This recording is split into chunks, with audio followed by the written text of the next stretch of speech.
Gjakova ka zgjedhur një mënyrë të jashtëzakonshme për të thënë faleminderit. Gur themeli i mirënjohjes së përjetshme ndaj Shteteve të Bashkuara të Amerikës u vendos sot në parkun e qytetit. Pranë monumentit të Skënderbeut po merr jetë nisma e shoqatës së intelektualëve Jakova në bashkëpunim me rrjetin intelektual shqiptar. Ceremonia 250 vjetorit të pavarësisë së Amerikës u zhvendos në ambientet e brendshme të Pallatit të Kulturës.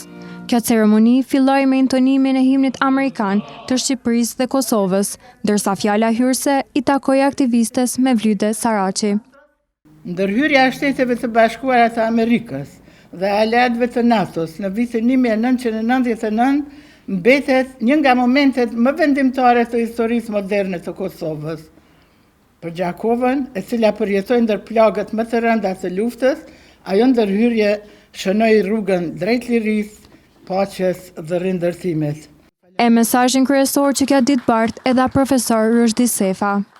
Vizita e vitit 1990 e delegacionit kongresional amerikan të udhëhequr nga Tom Lantosh dhe shoqëruar nga Joseph Diogardi. Në atë kohë, Kosova nuk ishte zë të barabartë në skenën ndërkombëtare.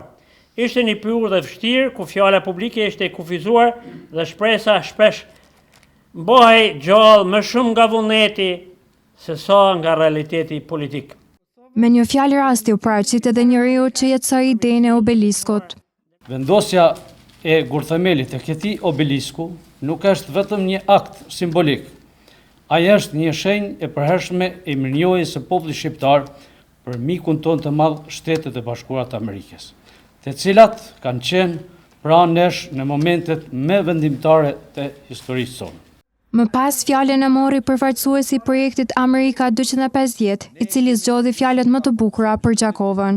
Është nder i veçantë për mua që të jem sot në Gjakovë, në këtë qytet krenarisë, sakrificës edhe dinjitetit shqiptar, për të shënuar dy ngjarje që lidhen natyrshëm me njëra tjetrën. E para është 250 vjetori i Shteteve të Bashkuara të Amerikës dhe e dyta është 36 vjetori i vizitës historike delegacionit parë kongresional amerikan në Kosovë në maj të vitit 1990.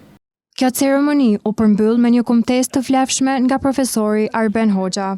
Zia si virtyt moral, para se ta fuqizoj marrëdhënien me tjetrin, përmes sinqeritetit, e fisnikëron marrëdhënien tonë me veten tonë.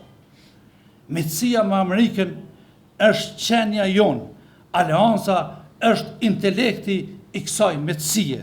Nga të pranishmit u tha se kjo ngjarje kulturore shërbeu si dëshmi e pastër se ky popull ditë i mbetet besnik dhe mirënjohës mikut që i dha dorë në ditën më të vështira të historisë.